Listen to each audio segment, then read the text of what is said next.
We are live. All right, I'll try to share this out on the old social medias while we're doing introductions, right? This should be introduction time. Yeah, we've already got several people in here, so good evening, everybody. I'm Kevin with Howdy, howdy. Flatline Comics and the Comics Crowd. And I'm Martin Pierro, Cosmic Times, and on here I do the Cosmic Update, where I just try to do a newsletter for my comic publishing company, Cosmic Times. Yeah. Cool. So we did this a couple of weeks ago and went really well. We've had a good response, and mostly we were just kind of shooting the shit for for about an hour last time, and had some good convos about what's going on with Kickstarter, about what's going on with self publishing, distribution, things like that. So we want to Uh-huh. come back and do it again. We had a good time. Yeah, hopefully we'll get some questions in there too to stir things up. I want to jump right into what kind of spawned this whole coming back to do another one of these. I can't share it out. I don't know what I'm doing. If anybody can share it out, please do. I can't figure out how to do it. It The automatically it automatically sends a push to your followers. So Okay, so mine too. So that's what I was just trying to make sure everybody knew I about it. believe that's correct. So Substack really has this kind of streamlined, so it should send pushes to both of our followers.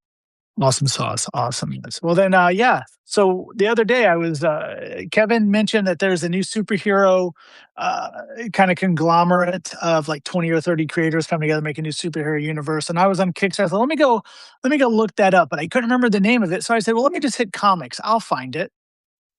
Yeah, no, I didn't. The You're trying to, talking about it's just a, Travis's. You're talking about One Travis's that one project, Travis is part of. Yeah, I think it's called Summit Comics. I think I've learned it now. right? But yeah, I went to go find it just because I couldn't remember the name of it was. So I probably just scroll through. I'm sure it'll pop up. And it was just an infinite scroll through just thumbnail after thumbnail. Some didn't have titles, some were kind of raunchy. And it was just one screen after another. And I gave up before I ever found it. So Yeah, that and tells you anything about the comics set up on Kickstarter.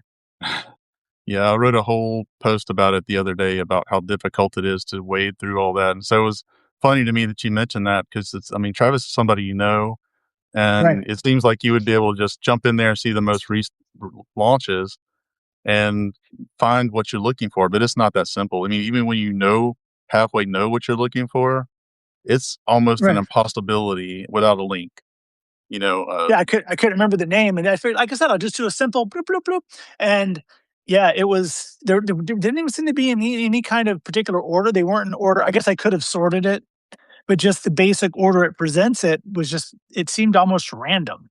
well, another problem is, like, if you just went and sorted it by newest, for example, there are so many launches on any given day right now because we're ramping back up from the Christmas drop off that Mhm. it's impossible to dig through those unless you know exactly what you're looking for. I mean, I'm preparing a post. Hopefully, I'll get it up tomorrow for launches between the 3rd and the 5th last week. The 40 launches between those Holy moly! 3 days. 40 launches, and I've already gone through that, and it gets kind of hard to tease out comics I like, comics I want to recommend, and make it a reasonable workload to Right. prepare a post that, for one, gives value to everybody that's reading the comics crowd or watching the video, gives them value for something that's actually going to be good versus uh, just the volume of projects there are. There are probably 7 or 8 pretty good projects out of those 40, and trying to tease that down to 4 or 5 that doesn't take me all day to prepare a good post that's going to Sure. actually give you something for your time is really tough. I'm not gonna lie, if it isn't suggested by if I don't, a friend running a campaign, or I see it in one of your comics I like, that's pretty much how I come to Kickstarter to look for things from, like, say, friends or the list you put out almost daily. Or I don't know how frequently are you hitting it now that you're doing video? Once a week, twice a week? Um, well, it kind of stagnated just doing the written one. So I wanted to change it up a little bit for me as well as for anybody that follows the comics crowd.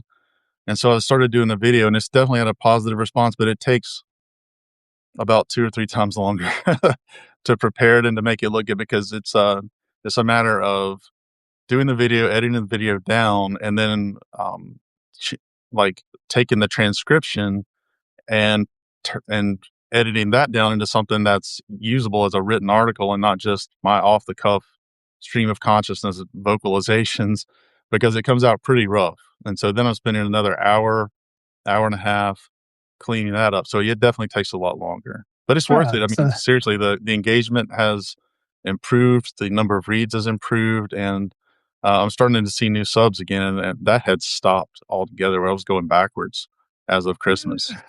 So even though the less well, frequent posting schedule has been better with the video. Well, there you go. So there's definitely value in Kevin's comics crowd with the comics with a dollar sign. I keep forgetting to put that in when I type it. His Substack feed is definitely there's definitely value in it. It's like I say, that's where I get a lot of Kickstarters I back or at least check out is from his comics I like. I don't always agree with him, but that's how it is. Or friends. So when I came to Kickstarter, say as a civilian almost, just scrolling through the comics category, it was unwielding. It was more than my brain could process, and it was a lot of the thumbnails looked just like the previous thumbnails. Yeah, I think we touched on this last time, or at least back when they sent out the dirty email for all the dirty comics. I know that guy's gone now, but it's really different. They need to do something to sort it, organize it. I know we talked about gatekeeping, and people tend to dislike the term gatekeeping. How about just some gate management would be nice, you know? Yeah, and that's sort of what I was getting at with my post the other day with talking about a wish list for the new comics league. It's not so much gatekeeping as it is just housekeeping. You know what I mean? Like just Sure. keeping at least some low standard for images and text content before allowing people to launch. It's not asking that much. It's not a value judgment against anybody that's launching as much as it's look, if you're going to make a comic, you need sequential art, you need cover art, you need a story synopsis. It's just those 3 points. If those aren't in your submission, you probably need to wait until you have those before you launch. Sure, and it isn't like I mean, I don't wanna use the deadly term of AI, but it isn't like a human actually needs to do this kind of work anymore. You can put an AI, some kind of bot that just scans the Kickstarter, says, "You're lacking this, this, and this. These are our requirements. Here's a page to tell you how to do it." And then hit a certain standard, and then, "Hey, why don't we sort it by genre or some kind of other metric just to make it easier to navigate as a backer?" Yeah, and I've been making that point for a year plus now that nobody walks in a comic shop and says, "Hey, what's your best story?" But I only want it if it's a graphic novel, or I only Right. want it if it's a web comic, or I only want it if it's a saddle stitched comic book. It just doesn't work that way. You go in and say, "Yeah, I'm really into sci-fi. I'm really into horror. I'm tired of superheroes." But the way the Kickstarter comics category is configured right now, you can only sort by the format of the book, which is just kind of ass backwards. Right. And it's again, it's they could just have a field. What's your genre? And you could click 3 or whatever. What Oh just yeah. some form way to sort of or even what's your age recommendation? Is this not safe for work? Is this safe for work? And then like we discussed the other day, why are you even reading comics at work? But what a strange metric we use. The but Yeah. it's yeah, it's just have some form of way to identify it because as a backer, if I'm just not into, Satan porn comics, which maybe I am, I don't want to reveal anything here. But if I'm not into that, then I really don't want that in my feed. Or if I'm really into that, I want that in my feed. I should be able to, I don't know, there should be some, I don't want to say an algorithm because seeing what that did to social media, but some way to at least sort or organize by my taste, not just, like you say, the format of the book. Right. The terms that I've come to use is just shoppability. There was a point in time where there were few enough campaigns on Kickstarter in the comics category that you could go on and just shop, window Mhm. browse, and find books that interested you. That's as you were mentioning, that's no longer the case. There's just too many. Right. The thumbnails, the Kickstarter page cover images just aren't specific enough. In a lot of cases, you just don't know what you're looking at. And by the time you click through 5 or 6 of those, then it's something that's either half-assed with no art, no story synopsis, etcetera. Um, then you're sitting there wondering, "What am I even doing?" You know, you get exhausted really fast, and it's like, is there anything really worthwhile on this platform? Because unless you get lucky and hit one of the a minority of campaigns that is really good, you're gonna be frustrated and disinterested pretty fast. And again, I've created 20 Kickstarters. I have backed, I think, 3 or 400 Kickstarters. And as somebody with this experience, I made it about halfway through before I just gave up. Yeah. I should be the target demographic for this, and I couldn't handle it. And I never found the book I was looking for, that superhero book. I mean, So pretty much you just have to go to somebody's feed that you know, to go to Travis's feed on Facebook or something and pull a link where you should just be able to look there, click on the superhero tab, find it right at the top because it's one of the new releases, new launches, and back it right there. But you can't do that. So you have to wade through all the garbage. and it's interesting because as we're talking about this, I'm thinking about my experience at the local comic shop. And I try to go every Wednesday, don't always make it. And I look at the wall of covers and I'm drawn to this, I'm drawn to that. That is an easier process than the I don't know if it's the way how small the thumbnails are or just what, but and again, that's comic stores really aren't organized by genre, but I guess there is a sense that, again, not to use the term everybody hates, that the gatekeeping that keeps a certain level of books out of comic shops, there's a certain sense of, well, I know this is going to be at least a comic when I pick it off the shelf. Right. They're not going And to they take it. aren't always are, by the way. They're not going to take it out of your hand before you leave the store after you paid for it and say, "Well, come back in 4 Right. weeks and we'll give it to you." Maybe. Yeah. Maybe. Yeah. Or 6 months Just or it's 17 issues behind. You know, the call back to your whatever you're last talking Substack. about. Yeah, just trust us. When you get back, we'll give you this book. Wink, wink. Right. We are And still maybe getting some. that's when we think about the comics industry versus Kickstarter. Uh, it's I don't really like that so much of the comic book industry is tied up in pre-orders, and that you kind of know how this story is going to wrap up because you're pre-ordering 2 issues ahead or 3 issues ahead. But even with that system, it kind of creates an understanding of the flow of the industry, the way things happen. If Kickstarter were to adapt, now I'm not saying put out a catalog or something like that, but adapt some way to come here. Here's where the pre-launches are that are in this particular field. And kind of build toward help the creators build toward their launch. I don't know. I'm just trying to wrap my head around how well the mainstream comic industry works versus the crowdfunding Kickstarter process. If there's Yeah, something to it's learn. there's so much disparity there. I'm not sure there's even parallels to make outside of making things sortable by a different method than what's used now. Hmm. Because I mean, there's speculation on both sides, but it's rare that in the direct market, that a comic that you've paid for isn't going to actually end up at your house. That's true. You know, It it's has just, happened, but yeah. I mean, I can foresee something like that, but it's not as common as on a Kickstarter. And look, I think it's a much better environment now on Kickstarter in terms of the security of knowing that you're probably going to get what you paid for, what you pledged for on a campaign. It's not 100%, or it might come in a year late, which is a real thing that happens quite a bit. Oh, But sure. most of the Yeah. time, it's going to get there. But I mean, we both know some of the more famous cases of campaigns that to this day are unfulfilled by industry pros that have comics in the direct market today. So, I know. I know. I think out of all the Kickstarters I've backed, maybe I haven't gotten 3 or 4. So, but there was one that was over a year late. It was actually or solicited into the direct market before I even got my well, copy that's of it. bad I was form. not thrilled about that. Yeah. That is Yeah. bad form. Yeah.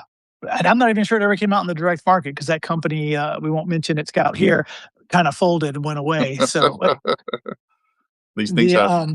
yeah. So yeah, so that's kind of like this experience I had with Kickstarter, coming at it almost as a consumer as opposed to a creator, and it wasn't a pleasant experience. I equate it to a few years ago. I went to MegaCon. You've done MegaCon. Oh yeah. I went to MegaCon as an attendee, and it was a nightmare. It was a flippin' nightmare just trying to get through the aisles and try to find creators and do. So I can kind of equate it to this Kickstarter situation where And again, the same situation as a creator. Here I'm a creator putting something on Kickstarter, hoping to get discovered, just like I'm a creator at MegaCon, hoping to get discovered in this messy crowd of nonsense. And that's kind of what I felt like scrolling through Kickstarter is a messy, messy crowd of just kind of nonsense. If that makes sense. Yeah, there's got to be a better way to navigate it, and I think the convention analogy is very apt, actually. Once you're on the other side of the table enough, being on the outside of it and having to navigate the crowds feels very unwieldy and unusual. No, I understand why we get grumpy people coming to our tables at the con and not wanting to spend any money because they've just been, I had a $12 little Papa John's pizza and a $6 Coke and paid $40 to park, $30 to get in. And this guy wants me to give him $10 for his comic. Yeah, get out of here, kid. I understand it. I feel, yeah. Oh, the insight. Yeah. So yeah, that's where I sit with, and I wanted to bring up this too. Our friend Steve Connolly, who does the role playing game stuff and also the middle aged web Middle age, comic. yeah. Yeah, which didn't go. I think it won an Eisner. He just recently launched one of his role playing game supplements on BackerKit, and I gave that a try backing a project on BackerKit. I think this might be my first or second one ever. The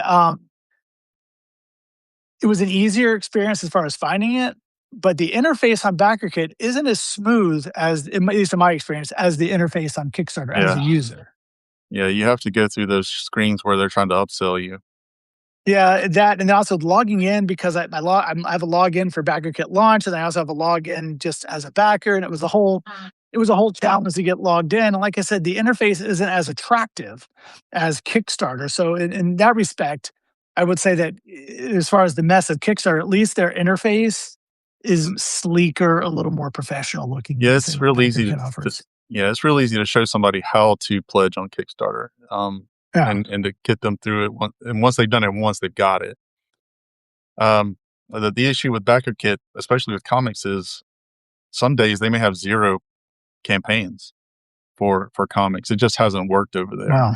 They'll do special things. They Comictopia, I think, in the summer, and some of Right. those have some success. But a lot of the comics people have had more success selling enamel pins on. Yeah, our friends from Addict Door Media, they do great with enamel pins on there. They're talking about moving their Yeah, comic side to that. I'm like, but you already have an audience on Kickstarter. You're going to have to like. yeah, I have a hard time. I pretty much only back on Kickstarter. I seldom back on BackerKit, and that's it. I don't do fund my what's comic. it? Fund My Comic. I don't do any of the other crowdfunding platforms, just because there's a sense of security, and all my information is already in Kickstarter. Yep, yep. And I don't know. That's just how I do it. It's almost like, again, I go to my local comic shop. Occasionally, I'll go to the comic shop over by the mall, but that's it. I'm not hitting all the comic shops in the area. I go where I go.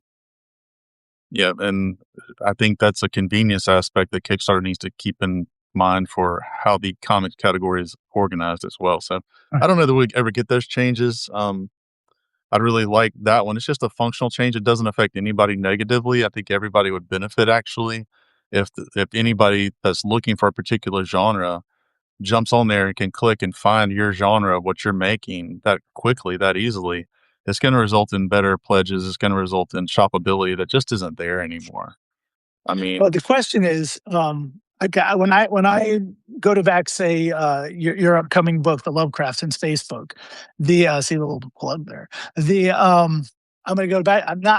I'm probably not going to scoot over and hey, look at oh, you already have it ready to go. Look at that. yeah, I went for with a different size, so I had to get a prototype to make sure it looked right. Okay. Well, so that's about the size of your role playing game books that you did, or It's actually bigger. This is A4, so it's almost it's bigger. It's like almost 8.5 by 11.5, something like that. Yeah, big book. what's it called? Deep Space Lovecraft Yeah, or yeah. Deep We'll Love talk about Spacecraft? what. Okay. Yeah, see, like that's getting a lot of attention. It's worked really well in the ads. Yeah. The A little but gimmick. if I go to back that, I'm probably not going to go back to furry porn comic, but with the guy back in the furry porn book might want to back your book. So if we do separate this, will we lose the ability to Well, to get the kind of creepy perverts to back our books too? no, I think you answered that question earlier when you said you can checkbox the genres you're interested in and not checkbox the ones you aren't. And then so Sure. There you go. you're basically able to curate for yourself. Or if you want to refine your search, you can unclick certain boxes. I mean, it's real simple, real simple. Sure. This is the way most sales sites work. Why shouldn't it work that way for Kickstarter comics? I mean, it just seems it would make everybody's life easier and generate more pledges all around if people could find things by happenstance and not have to have a direct link. Because I think we can Sure. all agree, those of us have been doing this for a decade plus, that new backers are hard to come by now. Whereas before, when there weren't so many when there weren't so many campaigns on Kickstarter, people would find you. And a lot of the people that back our stuff today were people that found us back in the day. And that's just not able to happen right now. It's just outside the realm of actual feasibility. And that needs to be corrected. And I think the real simple solutions that we've suggested and people seem to agree on would really help. Again, I doubt much of that's going to change. They've been more interested in generating some platform wide fixes, which believe me, the reward images, the changes to the survey, the add-ons, things like that they've done have been brilliant. They've changed the Mm. game for all of us. But I would like to see them give a little more attention to some of the specific categories. So I'm not complaining. These are just hopefully constructive criticisms, constructive suggestions that I hope they'll take seriously. Right, right, right. And by the way, we got a few people in the chat. If anybody has any questions or comments, throw them in there. We can keep Yeah. this thing stirred up with that as well. Now this is a question too to think about since you're on Kickstarter. You're the Kickstarter guru. The I've done a lot of Kickstarters. I don't know how much guru-ish that makes me, but yeah. well, I think you're gooey at least. The We know that COVID gave Kickstarter a huge bump because people couldn't get books out. Do you think a lot of the troubles in distribution has creators going to Kickstarter just as their only solution to the problem? Is that why there seems to be so many projects on Kickstarter these days, as we've seen Boom Studios and other mainstream comic companies have taken to, or Dynamite especially, because they're hurting for cash, have taken to Kickstarter Yeah. to try to generate revenue? Yeah, I think the bottleneck at the gatekeeping point for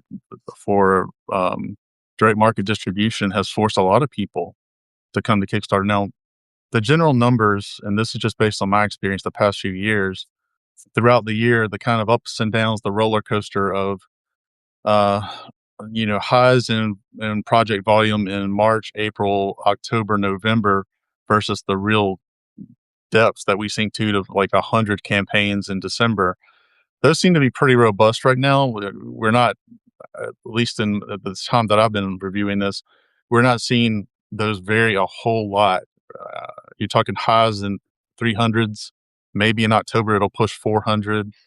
And then in March and April, we'll see it get into the 300s again, I'm sure. So it's not continuously growing. But once you get that high, that's just untenable for anybody trying to find anything. And you're relying on your audience that you bring to support you. It's going to be real hard to find other people unless you're very innovative and and have some kind of marketing push that's not accessible to most people that are self-publishing, but just because of budgets, if nothing else. Well, then So speaking of I do budgets, think that. Go ahead. go ahead. No, no, no, no, go ahead. So I do think that the pandemic era pushed that a little bit because of the stoppage in distribution for a period of time. Mhm. Simply put, but a lot of people were scared to, I'll say scared, hesitant. We'll use that word to jump on Kickstarter because of everything that was going on. Maybe the political environment. Maybe um, people were afraid that people weren't going to spend at that time. But it was actually the opposite. People wanted escapism and they wanted good comics, and we were actually able to get comics in shops at that time. The only time ever I've been able to sell to shops was were those months in uh, May, June, July, August of 2020, and When they were Diamond happy to wasn't have them shipping, yeah. because there was no distribution at the time. When it came back, they were 2 months in arrears, and it took them time to get the books back to the shops once the Marvel and DCs of the world got going again. So it absolutely Well, had that an impact, and we saw such a huge bump in what shops were willing to take and what we were able to crowdfund at that time. That was definitely the high point for me as far as crowdfunding at that time. And I just happened to be closing out a couple of series at the time. doing fourth of 4-issue series, and those really ballooned up into the five-figure range, which was pretty refreshing for me, I have to say. Sure. Yeah, it was really nice. Now back then there was a lot of folks adding retailer tiers to their campaigns. Do you think that's still a viable thing to do, or does just kind of just let that go? Uh, I don't personally, but the only retailer tiers I ever sold were to local shops with people I knew who were friends. So, nepotism works in that sense. Sure. It was, but never, but yeah, it was always people that I knew, whether they were in town or not. There was a shop in Tuscaloosa that would buy our books, or a shop in Dothan that would buy our books because there were people we met at cons, or people who Right. were personal friends, and they were going to carry our books one way or the other anyway, just because they believed in what we were doing and were supportive. But outside of those COVID months, I can't tell you another time that we put as many books into stores as we did back then. Mm. Yeah. Uh, Times, yeah. What are you gonna do? You gotta keep evolving. The we had another topic we're going to talk about, but again, anybody have anything they want to offer up about crowdfunding in the comments? Go ahead and do that. I was just when you were talking about comic shops, my mind drifted for a second back to 10 years ago when we went to Albuquerque, New Mexico. It was 10 years this year. And we went to that shop. I can't remember the name of it. And Amanda painted the Astro ceiling Zombies. tile. Astro Astro Zombies. Zombies. Yep. Have you kept in contact with them? I know they carried your books. I haven't. I don't recall if I reached out to them again after that. They had us in for a signing. It Hmm. was 6 degrees Fahrenheit that day, Yes. and as you can imagine, two people braved the elements to show up. Hey, I was So you there. might speak. Yeah, you might. Yeah. Besides you and your mom, there were We were the two. there were two other people that showed up to get signs to get books that day. They were great to us. The Astro Zombies were awesome. Yeah, Great they of were them to cool. host us, and I did not expect to go into the desert and be in the coldest temperatures I'd ever experienced in my life, to be honest. It was It was wild. this time last year, so yeah. Yeah, oh, yeah. The it was good. Yeah, you drove it. I flew it, but yeah, that was it. I always tell that story. That was one of the first times I was given access to the green room. I think I told you this story before. Oh, yeah. And I walk into the green room, and uh, there's Jason David Frank, the Green Ranger, eating a green apple. I just thought that was kind of, I guess he's the White Ranger, but he was the green. I thought that was just kind of ironic. And I look over, and there's Denise Crosby, Tasha Yar on a table getting a massage. I'm like, have I made it or not? I don't know if this is making it or not, but there's Tasha Yar getting a massage. So that's something. Yeah. And yeah, I was at that show. I was next to Richard and Wendy Penny from ElfQuest fame. So that was kind of cool too. Yeah, it was a fun show, and we made a couple of customers there that has stuck with us for a very long time, that That's bought from awesome. us, that really liked what we did and connected with us for years afterward. That was a great time. We don't do very Yeah. many cons anymore, and I Gotta kinda fix miss that, it. man. I kinda miss it for that reason, but it was a different environment back then. It's It just not. was. Things have changed so much. Even Yeah, Heroes Con has changed. And I've been begging you to come back to Heroes Con. Maybe yeah. this year? I'm thinking about it, yeah. Yeah, I thought our about our last year, con but maybe schedule this year. is much lighter than it usually is, and I'd love to go to Yeah. Heroes, so Yeah, I love Heroes Con. If anybody out there loves comic books and loves comic conventions, go to Heroes Con. As a creator, I can't guarantee you're going to make bank. I can guarantee you probably won't, but it's definitely a great con to go and just celebrate comic books. And if you want to fill your long boxes with dollar bins, they have dollar comics. They have plenty of dollar bins there. So, and you're gonna be rubbing elbows with the pros, I mean, with people oh that sure, that by name that you may have never met before, but because of the high level of notoriety they have for making comics, yeah. yeah, yeah. In Heroes Con, yeah, Paul Pelletier I met, who we reached out to. I think I got some of his work. Chaw. I Well, reached out to about getting the cover. I'm What hanging was in that? the lobby there after the con, and Billy Tucci walks over and says, "Hey, man, that is a scary as hell shirt." I had my Vicious Circus shirt on, and Tucci just Sure. looks over and it's just that kind of environment. It's very different from other Laid shows. back, very much more laid back, yeah. Mhm. The only, and MegaCon used to be like that back in the day. I remember I did a show in Knoxville, Tennessee. I took the guys from Miami with me and Mike Wagner, and we didn't make a lot of money. They were mad at me. Like, I just wanted to come and see the Sun Sphere again because I went to the World's Fair in 1980, so I wanted to see the Sun Sphere. That's what I went for. But the show was so dead. Uh, George Perez came over like, "Hey guys, what are we doing? Doing anything tonight? What's going on?" He was just like bored and wanted to hang out with some Oh, comic yeah. folks. That was also the show. I guess God rest his soul now. Gil Gerard. I went up to his table. The show hadn't even started yet. I'm like, "Hey, how's it going? Big fan." Blah, blah, blah, blah. He's like, "You gonna buy something? You gonna buy something? Cool. Cool, man. Just coming to say hello. Oh, yeah. Show hasn't opened yet, but Well, we need to have one of uh, these, live streams where we just talk about the state of conventions right now oof. and, what it's like Well, and I can speak on both sides of that, as you know. Yeah. oh, yeah, yeah, but, yeah, we should do that next time, for real, just take Next a time, deep okay. dive into cons. Yeah. Well, we wanted to talk about something that occurred in between our last show and this show. Uh, I want to say a lower mid-tier publisher, Distillery, announced they're going to at least pause publishing for the time being, which is a weird statement to issue. Like, just do it or don't. But it's like they're going to pause publishing while they deal with distribution issues. As far as I know, they weren't having any.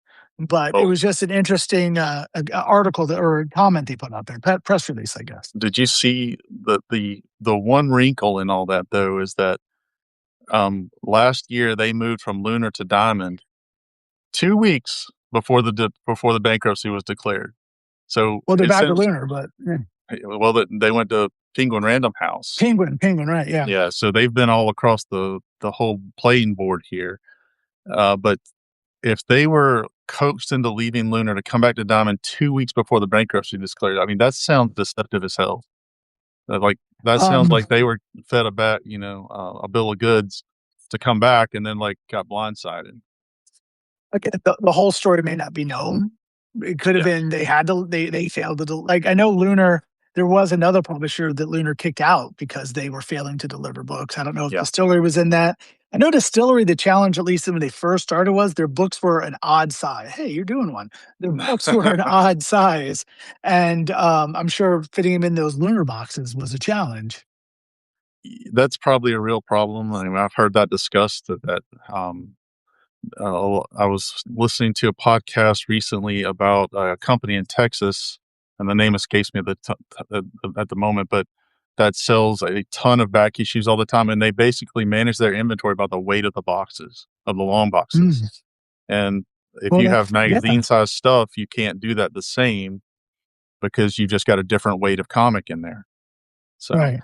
so that would cause some issues with some Interesting. of the inventory management situations that you have for certain companies that sell a ton of comics. And I know they're trying to do something new. Look, I mean, I'm as small time as it gets, but with this new project, I wanted to try a different format, a bigger book, something that's more impressive to hold in the hands, and to get away from the regular, 6.625 by 10.25 inch floppy. I wanted to move on from that and try something different. Just for this project, I'm not doing it with any others at the moment, but because my books don't get into comic shops anyway, why not look for something that's going to stand out? That I can take to a con that's going to be bigger, have more bold covers, and so I'm trying something I different. And I'm sure that's what they were trying to. These are the guys that launched Comixology, Steinberger and Mosher.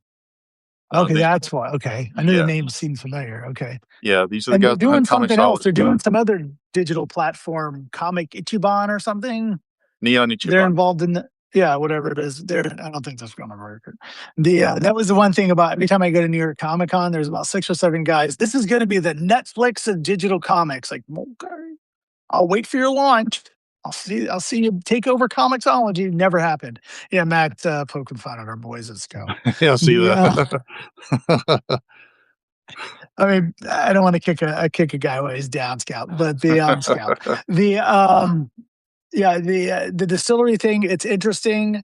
Uh, but what you said about trying new things, like one thing I toyed with going into 2026 was getting away from not issue numbers on the comics. Now we talked about this a little bit, and just going with titles, like almost like a movie, like or when it's released. No, I'm not kicking anymore, Matt. The maybe a little later. The Just trying a different approach than what's been working since the 1940s.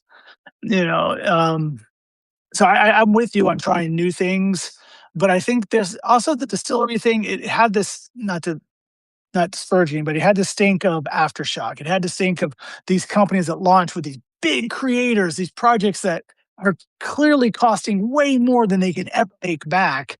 And somebody's just got a loan or somebody's got some investor capital and they're just setting up fire when you see that stuff Yeah, to me. I mean, it's the same epidemic we're seeing across entertainment with, movies because of streaming now, that the budgets Mhm. are just too big. They're paying too much for production that so much so that it's impossible to make it back, and I think that's a very good parallel to what you're seeing in comics where companies are trying to plop down all this money for top tier creators, which I think is a good thing that the creators are getting paid and that they're being recognized outside of just the superhero realm, but it's not sustainable. At least that's the way it looks on the surface. Well, I think it goes to one thing I often complain about. It's just there's too much of everything right now. I know that sounds like I'm an old man. It's just just the influx of content, for lack of a better term. Um, it's hard for anything to stand out. Like if you put out a book, like here you go, Skinbreaker, the Kirkman, I can't remember who the artist is. It's around here somewhere, but it's a great book. It's a beautiful book, and it makes kind of a splash, but it gets buried. Like, do you even know what Skinbreaker is? I don't. Yeah, same on your radar, and I have it here somewhere. This is how unorganized. It's right here. It's Finch and Kirkman. It's a beautiful book. It's really a beautiful book. And if this came out in the early 2000s, this would be probably one of the top selling books. Oh, yeah. It would be like Saga was. It would So, be, like, but it gets sorry, David Finch from, like, Moon Knight and Batman? same one. David Finch and Wow. Robert Kirkman. Awesome. I mean, Wow. two of the top. And Finch's. I mean, the artwork in this. Like, I like Finch's work, but this book, I don't know if you can see it. I mean, just look at that. It's Oh, yeah. gorgeous. Yeah. But it's not a top 10 book. I mean, obviously DC and everything has that under lock, but it doesn't make the splash it did because there's just so much content and again so much quality content. I'm not saying it's in a sea of garbage. I mean, there is some garbage in the sea, but and I think again it goes back to what we talked about Kickstarter. There's just so much content. Nothing can really stand out anymore because as soon as you get a spotlight, the next thing's ready.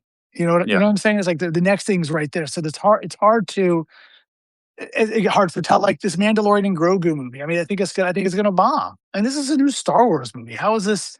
How we live in a world where Star Wars movies bomb? You know? Yeah, because people wait for streaming, I mean, I know it's different in different places, but, here, when we go to movie premieres now, and I still like to go to the theater occasionally, Me too. I'm just fine watching it on Netflix at home too, but if a movie comes out I wanna see, I'm gonna go see it in the theater if it comes out there first, but we might be in a crowd of 20, maybe 30 people for a big budget movie. I was like, we went Mhm. to see Avatar: Fire and Ash, and I remember seeing the first one. Of course, it was 18 years ago or whatever. But and the theater was packed, but now there's nobody there. I mean, it's just echoes in the theater, It and made a ton of money. I don't know where the people came from, but just not here, yeah. not in coastal Alabama. Nobody goes to the movies. They just wait. Yeah, same here. We went and saw Superman and Fantastic Four. They opened back to back, and neither theater was full. I remember going to see I think it was Stargate or whatever some movie. Maybe it was Armageddon, and having to wait in the lobby for the Oh, theater to get clean and us to go back in the line. And that's of course last year you had to jockey for your seat too, but that's not a thing anymore. Here's the thing. I've oh, never I been remember back. going. Go ahead. I remember going to see Nick Cage's Ghost Rider, the first one, and Amanda went with me. This was what 2006, 2007, and we couldn't sit together because the theater was so crowded. that For, that for that awful movie. But for it Batman and was just a Robin, different game back then. we had to sit on the steps in the theater. There was no seats available just to watch, and we were like, "Oh my god, what have we done with our night?" The that reminds me though, when Batman Returns came out, the local theater got a big spotlight, and they were like, shy. It recently opened. They opened with Dick Tracy, and they were really doing a big thing for Batman Returns. And my friend and I got this, like, say we cut out a Batman, so we were going to throw it on the spotlight. We thought that'd be kind of cool. And the guy goes, "What are you doing? Oh, we're going to make a bat symbol." He goes, "It's going to catch fire. What's wrong with you?" Yeah, I didn't think about that. Physics. That'd be awesome. But yeah, but so again, the world shifts, things change. I understand that, but as creators of content, creators of stories, and I'm sure the people who worked at Distillery, with their different size, thought they were going to make an impression on a market that I don't. Does it want impressions? Is it looking for something new and creative? I don't know anymore. Well, yeah, they're just pausing, is what they say, and that they'll be back into distribution in 2 or 3 months. It sounds like. But, I mean, if it gets them back on schedule and, that's just a smart thing to do rather than continually trying to catch up like the early Image days Sure. when nothing ever caught up. So I respect that decision. Makes a lot of sense to me. I mean, I make way more comics than I have time or capacity for, but I know even with just our two-person operation here at Flatline, I've stopped putting content out for a couple of titles until it reaches a certain point, until I've got enough that I know I can go forward and release it at a fairly regular interval. I mean, I shoot for semi-annually instead of annually. For just a lot of the artists I work with have day jobs or other Sure. distractions, and it takes a while for things to get done. And so I've got the last issue of a 13 issue series coming out next month that I just held on to until I knew that the last one and this one are going to be done. So What series? the last ride of the Four Horsemen. The last issue is I saw final art on the second to last page this evening. So yeah, How's it 13? I thought it would be I had a one shot with 3 origin stories. okay. That's in All the right. I was first trying to do trade. the math on that. So I was like, what the book is he talking about? Yeah, yeah. Okay. So I'll actually be able to run campaigns for the trade and the omnibus here in the next couple of years. So it's exciting. But Sure. it's finally done after all these years. Started in 2011. Welcome to Well, self yeah, I published mean, comics. I'm going to show you something. To hop out here for a second. Here was my Vicious Circus Christmas book I haven't opened yet. And that's a project you started day one, right? As Clown Yeah, Town. Amanda and I started on that. We called it Clown Town initially back in 2009. So over on my shelf. Yeah. Yeah. So yeah, that So one's still this is going. what's She's going. she's working on this art again, and I've got at least one other project in the works for Vicious Circus. It's still selling really well. So compared to everything Cool else. concept. Killer Yep. clowns Yep. that avenge abused children. Hey, about time for that Epstein crossover, is it? Yeah. Yeah. Timely. Getting political, just that. Yeah. Funny regardless. Well, it'll be interesting to see how this with Distillery plays out. We'll keep an eye on it because I think it's a good example of like a microcosm of the larger industry right now, where people, even publishers that aren't pausing, they're pausing internally. They're doing some restructuring. They're doing some rescheduling internally to get these things done, get them done right, and try to hold on to their audience. I think it's smart for Distillery to get out in front of it and say, look, these books are coming out. They're just going to come out a little later, but when they do, they'll be on time again. So Okay. it's better than floundering and lying to your base because people today are savvy enough to know the difference. Sure. But again, I mean, we could debate whether the monthly comic is a thing that should be done anymore or just what, but we'll save that for another time. Anything else in the comments besides Matt kicking that poor publisher around? Anybody else? No? Thought we get some more interaction tonight. Oh, we've got about 3 times as many people as we had last time, so we appreciate you guys being here and watching along with us. Yeah, thank you. Hope we didn't Uh, bore you with our Comic Con stories. but we will. This will post tonight from both of us on both of our Substack feeds, and feel free to comment there to join us. We've got some things going on. I want to mention real quick. Oh yeah, yeah, yeah. We're shooting for an early March release right now, an early March launch, maybe the 3rd is kind of what we're tentatively Right, targeting. right as your next campaign ends. So Yeah, I planned it that way. okay. So we're not crossing the lines there, crossing the Right. streams, as they say. But we're launching Turbocharged Teenager, which is a different modern take for a Saturday morning cartoon from way back in the day in the 80s. 100%. A weird pitch we were talking about one night over Facebook Messenger, and it just kind of spiraled into becoming a story, and here we are. Yeah, it looks awesome. We've got Oscar Pinto finishing up the last few pages and a cover for us. Otherwise, I'm going to Yes. start lettering this bad boy this coming week, and Cool, we're going to cool, have us a cool. complete book. We've got a cover. We've got what 75% of the pages done, a little more. So Yeah, it's well, almost there. all the here's the thing: it's a juxtaposition between a Saturday morning style illustration with a body horror mixed in, which will be done by Oscar Pinto. So yeah, it's a definitely unique, it'll be a unique looking book no matter what. I think we did a good job writing a funny, fun, action packed, and horror filled story. And I think the artists are definitely bringing it to life. Yeah, I think I know it's an '80s cartoon take, but I think the vibe is really more of a '90s kind of comedy horror because it's For kind of sure. subversive in the comedy that goes with it, and I think that was a little more prevalent in the '90s. But I enjoyed working on it with you, and I think the final product is really cool. It looks great. It's going to look even cooler when we get Oscar's part in. Yes, most definitely. I can't wait. I mean, right now I can only show the one artist, but hopefully once you get that Oscar work in, we'll be able to start showing that off online. And then there's something else your work you got coming up. Let's talk about that. Yeah, I'm launching on the 17th. This oversized magazine size A4 European uh, album format. This is deep deep space Lovecraft. So the concept is that Lovecraft's first person horror stories are all about one person, one explorer, and every one is centered around that one character. So I've taken it and applied like a retro futuristic style to the storytelling, but maintaining Lovecraft's words. So it's been a lot of fun to work on. It's a project I've wanted to do for a long time, and we're finally underway. So I'll have actually two 20-page books for the start of this campaign. So all the February text 17th. is Lovecraftian text with your Yes. interpretation to the art. Yeah. The only time I might have changed a word is to change like a tense, if it's or a plural word, subject verb agreement sort of thing. In certain cases where I change something from narrative to dialogue, which is very Okay. rare.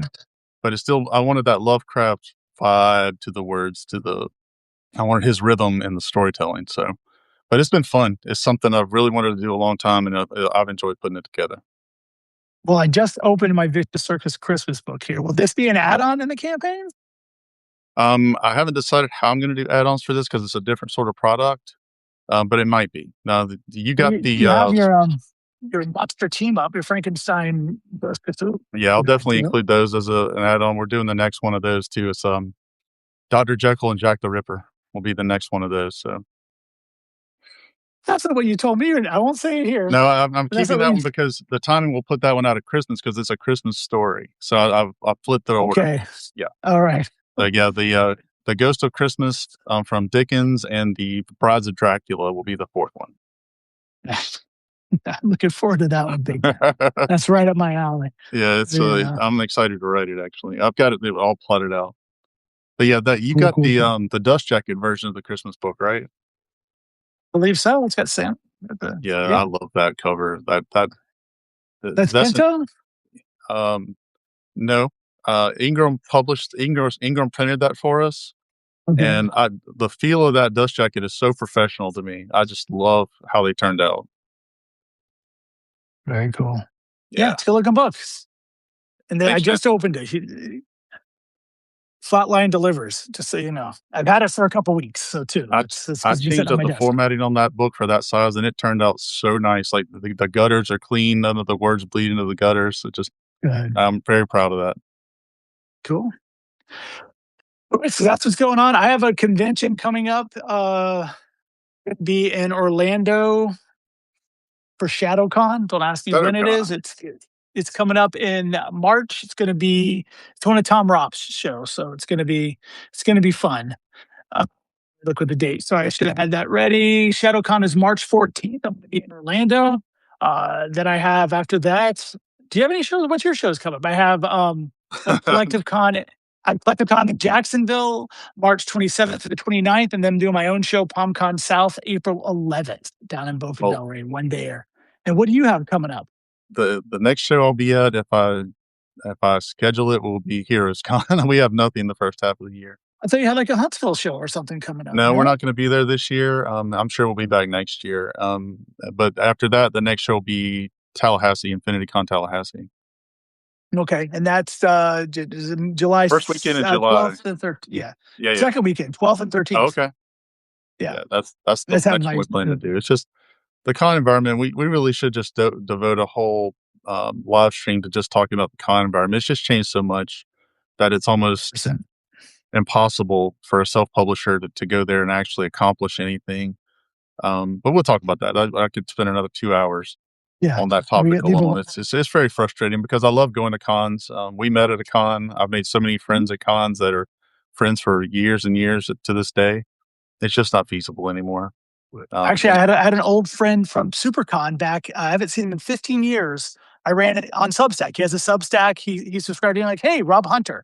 I think he's in the feed somewhere. And it was just, that it's almost like this is our world. When I go to a con, especially Heroes Con, it's like going to a high school reunion. Yeah, Like, I get that. hey, how you been? What's going I on? seriously get that. Yeah, because we used to do 10, 12 cons a year. I try to do 12 every year. So Woo, more power to you. Well, all right, everybody. We appreciate it. I thought this was a fun discussion. We'll keep doing it every couple of weeks or so. sure, as long as you guys like it. All right. So All let right. us know. All right. Thanks, everybody. Fun talking with you, and we'll talk again soon. Have a good night. Stay cosmic. Bye.